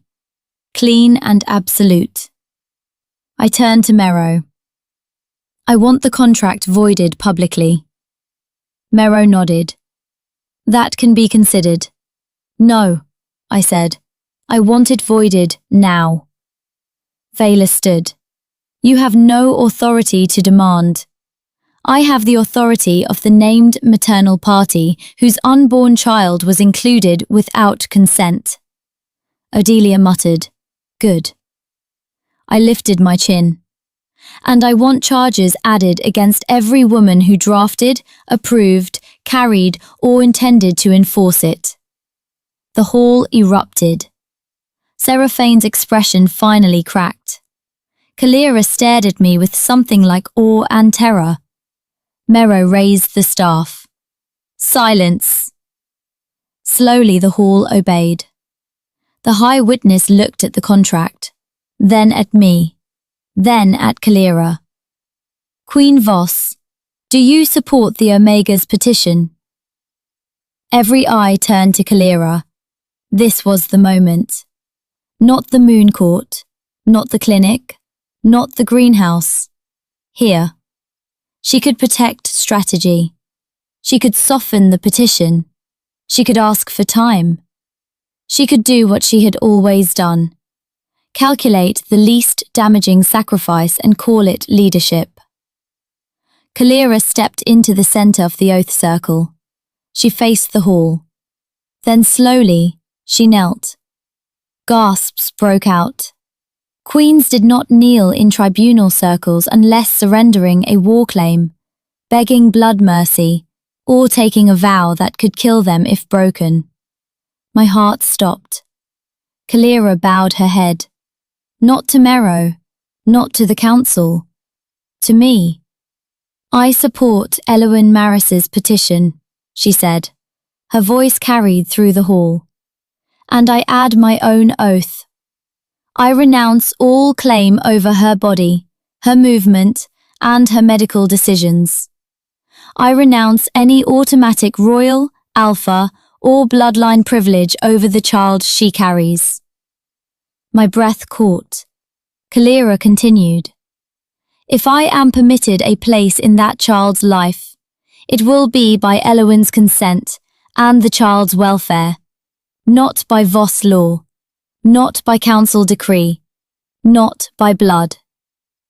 The hall was silent. Even Seraphaine looked stunned. Caelira lifted her head. Her silver eyes met mine. And I submit myself for inquiry regarding my participation in the public rejection, the negotiation proceedings, and my failure to warn the Omega targeted by my counsel. Caelira, I whispered. She did not look away. This was not a performance, not entirely. Performances seek applause. Caelira looked like she expected a sentence. Maybe she deserved one. Maybe this was the first true thing she had done in public. Mero studied her for a long moment, then struck the staff. The contract is void under neutral witness. Charges will be added. Queen Caelira Voss's self-submission is entered into record. Vela sat slowly. Seraphaine's face hardened into something ugly. You think kneeling makes you noble? Caelira rose. No, I think standing beside you made me complicit. Seraphaine's hand twitched toward the ceremonial dagger at her waist. Isolde moved. So did the neutral guards. Seraphaine froze. Mero's voice rang cold. Duchess Seraphaine Lorne, you will surrender all documents and remain available for tribunal inquiry. Seraphaine smiled then, a terrible smile. I will do more than remain available. Before anyone could stop her, she pulled a small glass vial from her sleeve and smashed it on the floor. Black smoke exploded across the oath circle. The hall erupted. Isolde shoved me behind her. Caelira lunged toward us. Someone screamed. Smoke burned my throat. Not smoke. Powder. Scent disruptor. My Omega senses went blind. Every alpha scent vanished. Every familiar trace disappeared under bitter ash. Panic hit instantly. Hands grabbed me. Not Isolde. Not Odelia. Wrong grip. Wrong scent. I swung blindly and struck someone's face. A woman cursed. Elowen! Caelira roared. Not a word. A sound so alpha deep the stones seemed to shake. The hands dragged me backward. Pain tore through my shoulder. My belly tightened. No, no, no. I twisted, kicked, clawed. Someone clamped cloth over my mouth. Bitter herbs flooded my tongue. The world tilted. Through the smoke, I saw Caelira break through two guards like they were shadows. Her eyes found mine for 1 second, wild, terrified. Mine, my wolf cried. Darkness took me. I woke to the sound of water dripping. For one soft, impossible moment, I thought I was back in the greenhouse. Rain on glass, moon lilies, Caelira's hands. Then I smelled stone, mold, old iron, and Seraphaine's perfume. My eyes opened. I lay on a narrow bed in a round room with no windows. A lantern burned on the wall. My wrists were not tied. That frightened me more than restraints would have. If Seraphaine had not bound me, she believed the room was enough. I sat up too fast. Pain pulled across my belly. I gasped and pressed both hands there. The baby moved. Alive. Strong. Thank the moon. The door opened. Seraphaine entered carrying a silver tray. Tea, bread, fruit. A monstrous imitation of care. "You should eat," she said. I stared at her. "Where am I?" "Somewhere old." Her smile widened. "The North Tower." Cold horror moved through me. The sealed tower. The place from Queen Aveline's letters. The place where pregnant omegas had been kept for preservation. "You are insane." "History prefers traditional." I swung my legs off the bed. Seraphaine set the tray on a small table. "Do not waste your strength. The door is moonlocked. The walls are warded. Your scent is masked from the outside. Not even Caelira can track you." Caelira. My chest tightened. What happened at the tribunal? Chaos. Very unflattering for everyone. Caelira? She lives. Relief struck before I could stop it. Seraphaine noticed. Her expression sharpened. "How loyal your heart remains, even after all that public dignity." "I am not loyal to her." "No, you are worse. You love her with conditions now. That is much harder to manipulate." I stood slowly. My legs felt weak, but usable. "What do you want?" "The same thing everyone wants. Control of what comes next." "My child is not yours." "Not yet." I grabbed the nearest object, a ceramic cup, and threw it at her head. She dodged. The cup shattered against the door. Seraphaine sighed. "Pregnancy has made you theatrical. Come closer and see what else it made me." For a second, admiration flickered across her face. That made me feel sicker than hatred would have. "You could have been useful," she said. "I would rather be difficult." "Yes, I am learning that." She stepped closer. I stepped back, keeping the bed between us. Seraphaine's gaze dropped to my stomach. "The child will carry extraordinary blood. Voss royal alpha line through Caelira. Omega resilience through you. Possibly the first female alpha heir conceived without formal bond sanction in living memory." "Do not speak about her like a specimen." "She is more than a specimen. She is a key." "To what?" "Legitimacy." The word chilled me. Seraphaine's eyes burned now with something beyond ambition. "I spent my life beside thrones," she said. "I was told I could approach, advise, strengthen, marry into power, but never inherit it. Lorn blood is ancient, but always adjacent, always useful, always near the crown, but never the crown. Caelira was born, and the entire territory knelt before a child with grief in her eyes and power in her bones." "You are jealous." "I am awake." "You are pathetic." Her face hardened. Then she smiled. "Careful, Elowen. You are brave because Caelira taught you that you were worth protecting." "No," I said.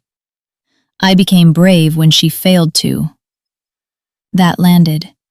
Seraphaine's smile vanished. Good. The tower blurred. I counted time by meals, lantern oil, and the baby's movements. Seraphaine visited twice daily. Sometimes she spoke like a negotiator, sometimes like a jailer, sometimes disturbingly like a lonely woman who had forgotten the difference.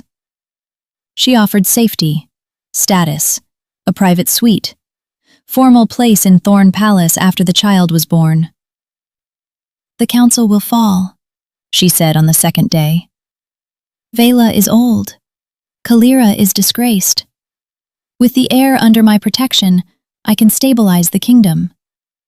You kidnapped me. I relocated you.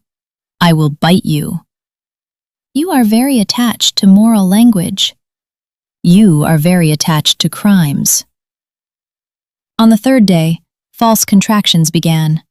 Practice pains. My body tightening, releasing, testing. I knew enough to stay calm. I knew enough to fear stress. I knew enough to understand that being locked in a cursed tower by an ambitious alpha was not ideal prenatal care. When Seraphaine entered that evening, I was on the floor breathing through a wave of pain. Her face changed. For the first time, fear crossed it. Real fear. Are you in labor? No. Do not lie. I am not in labor. I am furious. My body is agreeing. She called for a healer. Not Odelia, not Tamsin. A quiet beta woman named Varel, who would not meet my eyes. I caught her wrist as she checked my pulse. Help me. Varel trembled. I cannot. You can. Duchess Lorne has my sister. Everything inside me stilled. Seraphaine's cruelty had roots everywhere. I released her wrist. What is your sister's name? Varel's eyes filled. Mara. If I get out, I will remember. Hope and terror warred across her face. She nodded once, almost invisible. That night, she left something beneath my pillow. A shard of moonstone. Small, sharp, a key component. Not enough to open the door, enough to scratch a ward line, enough to begin. On the fourth day, Caelira came. I did not see her at first. I felt the tower change, a tremor through stone, a pressure in the air, then a distant crash. Seraphaine was with me when it happened. She looked toward the door. For the first time, she looked truly afraid. Another crash, a roar from below. Caelira's voice. Not words. War. My wolf surged so violently I nearly fell. Seraphaine grabbed my arm. I drove the moonstone shard into her hand. She screamed. I twisted free. The door shook once, twice. The ward lines burned blue. I grabbed the ceramic tray and smashed it against the wall, scattering pieces across the floor. Seraphaine lunged. I threw lantern oil at her feet. She slipped. Not enough. She caught my dress and yanked me back. Pain ripped through my shoulder. A contraction seized my belly, realer than before. I cried out. The door exploded inward. Caelira stood in the shattered frame, blood on her temple, blade in hand, silver eyes feral. Behind her, Isolde appeared, breathing hard and smiling like violence had improved her mood. Caelira saw Seraphaine holding me. The room went deadly quiet. Let her go, Caelira said. Seraphaine's hand tightened in my dress. You cannot kill me here. No, Caelira said. But she can. Isolde stepped aside. Odelia entered the doorway with her cane. I had never loved an old woman more. Seraphaine's eyes widened. Odelia looked at me. Do you need medical help first, or vengeance? A hysterical laugh escaped me. Then another pain gripped me. This one stole the answer from my mouth. Odelia's face sharpened.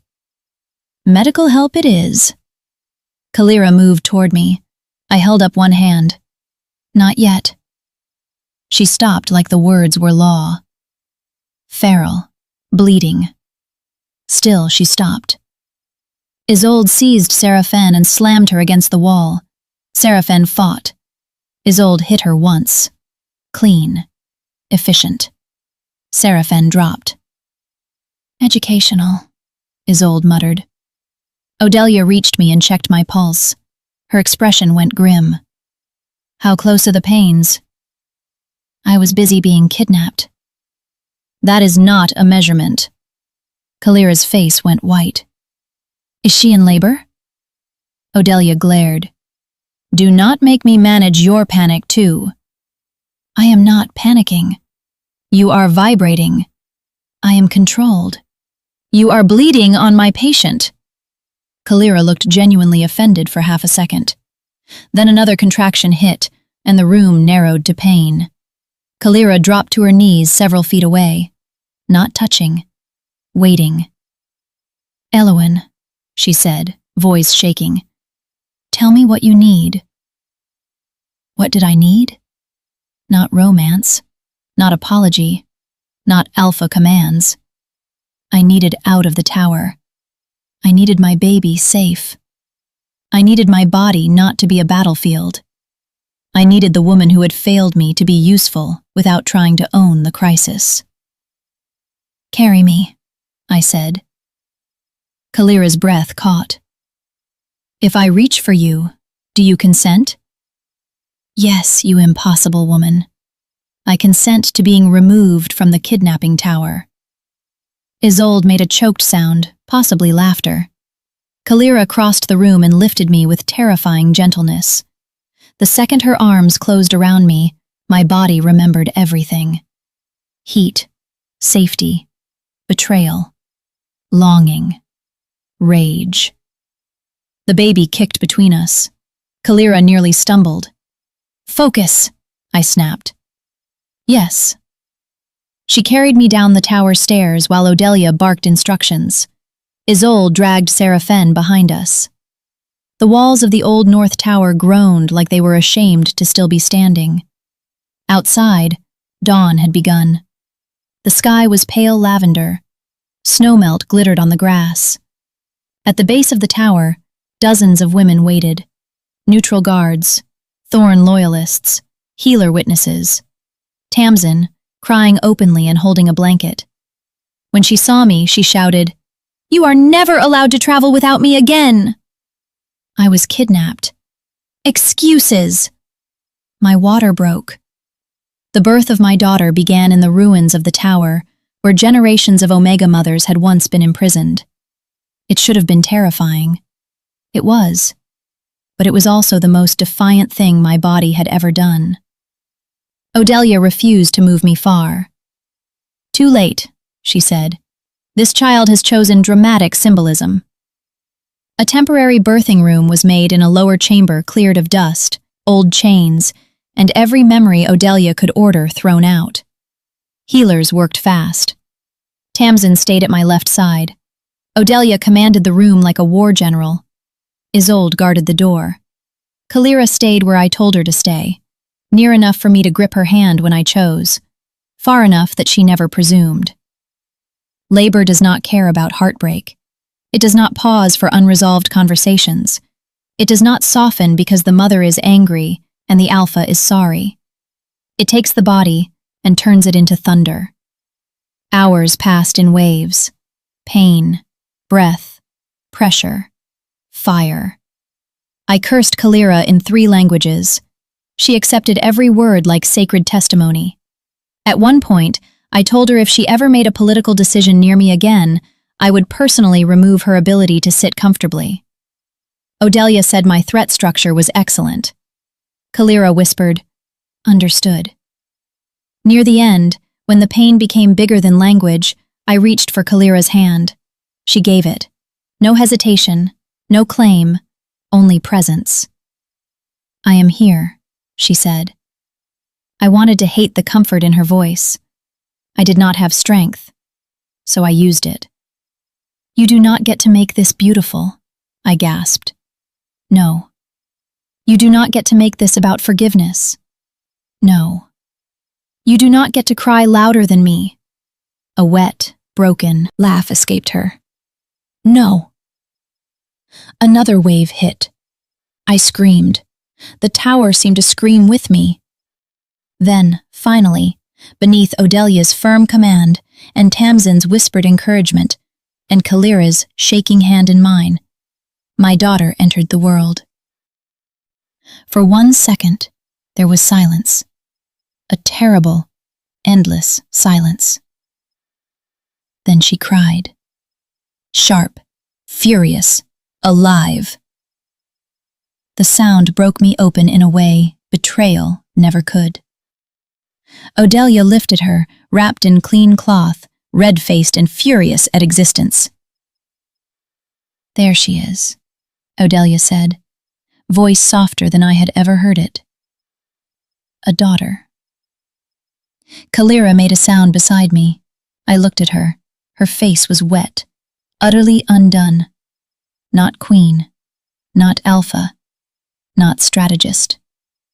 Just a woman seeing her child for the first time after almost losing everything. Odelia brought the baby to me. The moment my daughter touched my chest, the world narrowed to warmth. Small fists, dark, damp hair, tiny mouth open in complaint. A scent like milk, moonlight, and winter thorn. Royal blood. Omega blood. My blood. My daughter. "Hello," I whispered, tears sliding into my hair. "Hello, my brave girl." She quieted at my voice, then turned her face toward me as if she already knew. Caelira stayed perfectly still, waiting. I looked at her. She did not ask. That was why I let her come closer. "Her name is Leora," I said. Caelira's breath caught. "Light." "Yes." Leora made a small sound. Caelira pressed one trembling hand over her own mouth. I watched her. The woman who had denied me beneath Moonstone. The queen who had knelt before a tribunal. The alpha who had carried me from the North Tower. All of her stood in that moment. None of it erased the harm, but all of it mattered. "Do you want to see her?" I asked. Caelira's voice broke. "Yes." "You may look." She gave a trembling nod and moved close enough to see. Not touch. Not yet. Her eyes fell on Leora's face. The room changed, softened. Even Odelia turned away, as if giving privacy to something too raw. Caelira whispered, "She is perfect." I looked at my daughter. "No," I said softly. "She is free." Caelira closed her eyes. A tear fell. "Yes." 3 days later, the North Tower burned. Not by accident, not by rebels, not by hidden shame. By order of the tribunal, witnessed by 7 packs, 3 healer houses, 2 border courts, and every Omega who had survived its history long enough to see it fall. I stood wrapped in blankets, Leora asleep against my chest, Odelia scolding me every 6 breaths for standing too long. Caelira stood several paces away, not beside me, not behind me, where I had told her she could stand. Seraphaine was bound in tribunal iron, her face pale with fury. Vela had been arrested. The council's records had been seized. Varel's sister Mara had been found alive in a Lorne estate cellar by Isolde's riders. The old laws were not destroyed in one day. No rot that deep burns so easily. But the tower did. Flames climbed its stones like justice learning hunger.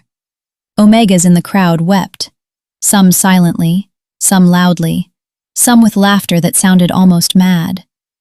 I understood all of it. Caelira watched the tower burn with her hands clenched at her sides. Her mother's ghost was in that fire. So was the woman I had been before the Moon Court. So were all the cages dressed as protection. Leora stirred against me. I kissed her forehead. "This is not your inheritance," I whispered. "Only the ashes before it." Caelira looked at me. I felt it. I did not look back immediately. Let her wait. Waiting was good for queens. Finally, I turned. She bowed her head slightly, not to command, to ask. "May I come closer?" The question moved through me strangely. Once, she would never have asked. Once, I would never have needed her to. "Yes," I said. She approached slowly, stopped at arm's length. Leora opened her eyes, silver gray, like stormlight over river stones. Caelira stopped breathing. Leora blinked at her, then yawned. Isolde, standing nearby, said, "Devastating judgment." Tamsin whispered, "She gets that from Elowen." Odelia said, "The child has sense." Caelira looked at me with a fragile, painful hope. I did not give her too much, but I gave her truth. "When she is older, she will know what happened." Caelira nodded. "She should. She will know you denied me." "Yes." "She will know you came back." "Yes." "She will know both." Caelira swallowed. "Thank you." "That was not a gift. It is a warning." "I understand." "No," I said. "You are learning." A faint, broken smile touched her mouth. "Yes, I am learning." I looked down at Leora, then back at Caelira. "I am not returning to Thorn Palace." Pain crossed her face. She nodded. "I know." "Leora will not be raised by a court that clapped for my humiliation." "No." "I will live in Briarwick for now, with Odelia and Tamsin." "Yes." "You may visit only when invited." "Yes." "You will not bring guards unless I ask." "Yes." "You will not send gifts that look like claims." A flicker of horror. "No." "You will not call her heir." Caelira's voice softened. "What shall I call her?" I looked at our daughter, tiny, warm, furious, free. "Leora." Caelira smiled then, not fully, not happily, but truthfully. "Leora," she whispered. The baby sneezed. Isolde coughed to hide a laugh.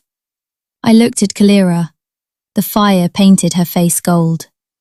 For the first time, she looked less like a queen and more like a woman standing outside the life she wanted, waiting to be invited in. That was right. That was fair. That was the beginning. Not of forgiveness. Not yet. Maybe not for a long time. But of something cleaner than secrecy. Caelira did not ask me to come home. She understood, finally, that she was not my home anymore. If she wanted to be part of one, she would have to help build it from the ground. No hidden rooms, no moonstone lies, no applause over wounds. In the months that followed, Thorn Court changed slowly and violently. The tribunal did not end with the tower burning. It began there. Vela named names before her pride finally cracked. Seraphane's estates were seized. The lawn guards split, half fleeing, half testifying. Old confinement records became public. Noble houses that had smiled through centuries of Omega suffering suddenly discovered fear when their own signatures appeared in tribunal ink. Caelira abdicated none of her power. Instead, she turned it like a blade against the woman who had taught her how to use it. Some called her ruthless, some called her unstable, some called her bewitched by an Omega. I heard the rumours when they reached Briarwick. Odelia snorted. Men and women with no conscience always blame love when consequences arrive. Caelira sent no letters at first, only official notices addressed to Mistress Odelia Wren, requesting permission to visit the clinic as a private citizen. Odelia made her wait 3 weeks before answering. When Caelira finally came, she arrived with no crown, no banners, and a basket of bread, because Tamsin had written very clearly that babies did not care for jewels. She stood at the clinic door, nervous as a girl. I nearly laughed. Nearly. Caelira was asleep in my arms. Caelira looked at her like sunrise had chosen to be small. "May I?" she asked. I studied her, then nodded. "You may sit." She sat. I did not hand Caelira to her, not that day. Caelira did not ask. She watched. She listened. She answered Adelia's rude questions about legal reforms. She allowed Tamsin to lecture her about postpartum care, with the expression of a queen receiving military intelligence. When she left, she bowed to me. Not deeply, not theatrically. Enough. She came again 2 weeks later, then again after that. Some days I let her hold Caelira. The first time, Caelira cried silently and tried so hard not to shake that I took pity on her and said, "Breathe, or you will faint and crush your dignity." She laughed. A small sound. Caelira opened one eye, judged her, and went back to sleep. Caelira learned, slowly. She learned how to warm a bottle, how to fold cloths, how to sit quietly when I was tired, how not to fill silence with apologies, how to hear no without flinching like it was punishment, how to accept that consent was not a ceremony, but a daily practice. I learned too, not to trust quickly, not to mistake guilt for change, not to punish myself for still loving pieces of her. That was the hardest lesson. I had thought healing meant love would disappear. It did not. It changed shape. It stopped kneeling. It stopped begging. It stood beside anger and waited to see what Caelira would do with the truth. One evening, when Caelira was 5 months old, Caelira found me in the clinic garden. The moonroot had bloomed early. I held Caelira against my shoulder, rocking her through a fussy spell. Caelira stopped at the gate. "May I come in?" "Yes." She entered. No crown, dark coat, hair loose, hands empty. Always empty now, until invited. Caelira saw her and made a happy, sharp little sound. Traitor, I thought fondly. Caelira's face softened. "Hello, little light." Caelira reached toward her. I hesitated, then handed her over.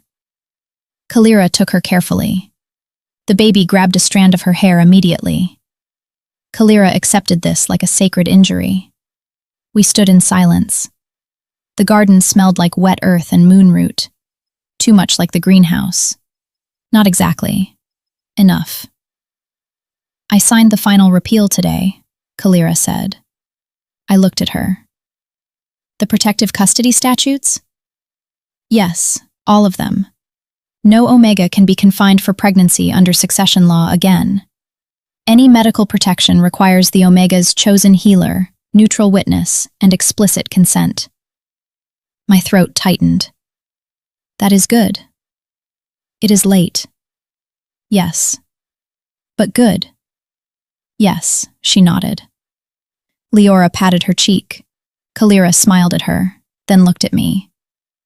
"I will spend the rest of my life being late to what I should have done sooner." I watched her. There was no performance in the words, no request, only fact. "Probably," I said. She gave a soft, pained laugh, then grew serious. "I do not ask you to forgive me." "I know." "I do not ask you to return." "I know." "I only ask—" She stopped. Old Caelira would have finished the sentence. New Caelira waited for honesty to become brave enough.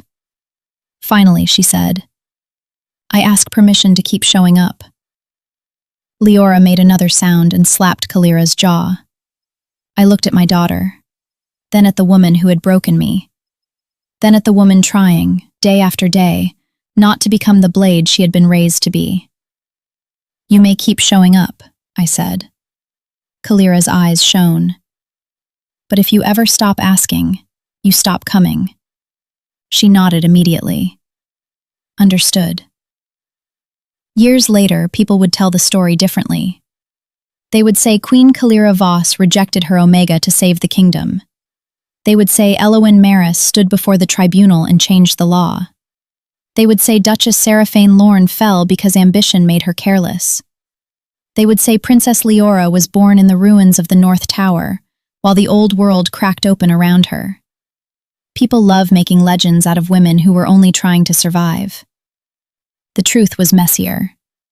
Caelira did not save me. I ran. I survived. I built a life with women who chose me when choosing me was inconvenient. Caelira did not earn forgiveness with one kneel, one rescue, or one law. She earned the right to try. Again. Again. Again. And I did not become strong because she came back. I became strong because she left, and I still lived. That is the part the court singers always forget. But I will not. When Leora asks one day, I will tell her everything.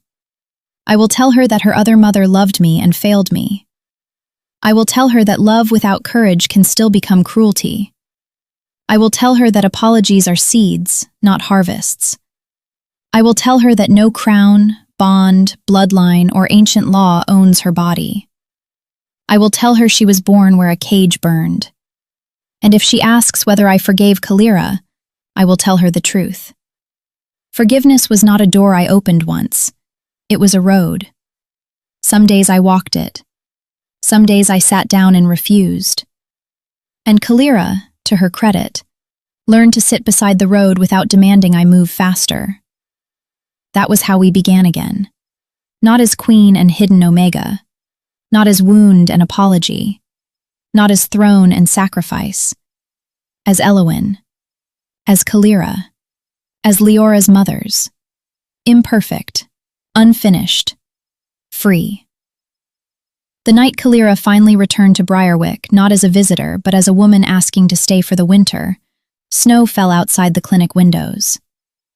Leora was asleep upstairs.